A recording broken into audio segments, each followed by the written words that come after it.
هزار من زنم 3 طلاق نگفتم. بگو که زنم 3 طلاق حقارت نکردم. کی من؟ تو. من حقارت کردم. چه حقارت می‌کنی؟ برای خوب تو کردم. چه خوب می‌کنی؟ گوسفند من چه جای چرا ندادم؟ گوسفند را که جای چرا ندادم؟ تو. من در جو ندادم. نه همین وطن کشور ندادم. تو چی میگوی؟ من با چیز میگوی؟ تو چی بسند خواهی ما رفتی؟ چه داری؟ تو کی؟ کی ما تو را ندادن؟ با تو کی را ندادن؟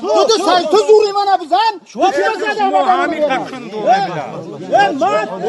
من او حقارت که نوالی میدونی؟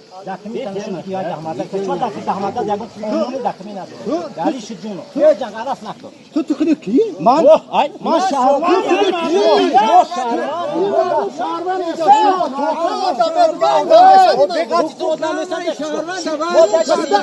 ده همه قشلاق 20 سال چیز ریدی کی ریدی؟ تو ریدی اولاد تو ریدی حاجی تو ریدی همه تو ریدی نه ریدی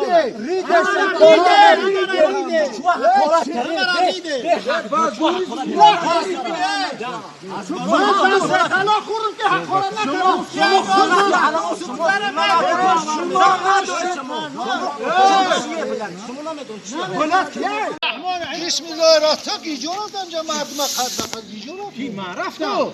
هم تو گیجون من تو چی کردی من گیجه خودم میرم. تو راستی کردن مولا من هم مولا کردن رفت من همین مولا راستی ترنگ اشتادی که مولا ایسته میرم سه سال بویو. سه سال بو دایستی چی میخواد گوسفندی من هم مول هستم نیست. گوسفندی من هستم نیست. حقت براخی من حق سامی اما تو بخیر ریدای سودی تو ریدای من دینا وقتی زنک ناز کرای سودی تو ناز کردی من گفتم ما رفتیم گفتیم که جای چراویست نخرونده بیای سالبوی برا همین تشید من مردا که پرسی تو چی گفتی؟ حق شما همی آویستنم همو جا برا من گفتم راستی دعاست رنگی مولا من نیستم بفهم من گفتم که سالبوی نمیره گفتی که کی تناشی راستی یا یک فسابلند زدم من و تو مقصد همو تا بود من او جا استاد ابنای مردک نبوده بلختی تا اومد من همین گپش شنیدم حکیم ما تازی همین حکیم همین گفت خپه گیجو راست داده همیشه مدت کسم حالا مالی ما بیشو براو من بدونم مو من همین تلفن باورش مولی چه گرفتی نه همون جا رفتیم گفتم کیس نخوند اگر اسلبوی برا اگر قسمه که شما یکی همین اسلبوی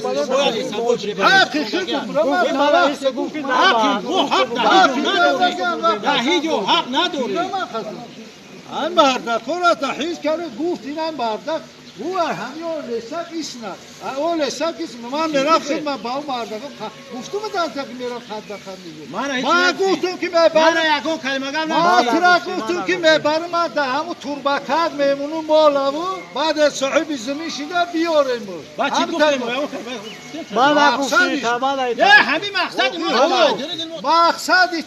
مقصدی تو هموشو بردنش بود من نموندم تو نموندی چی مو گفتی؟ چی گفتم بود؟ هیچی همین زن سه طلاق چی مو گفتی؟ گفتم بود که من تو وقت همین بردکات نگفتی عدی بک زنگم زد چی گفت نگفتی؟ من عدی بک چی میگو؟ همین چی حالا گیجو رفتی؟ ما نبودیم با یک بسم الله الرحمن الرحیم مولا زندگی میکنی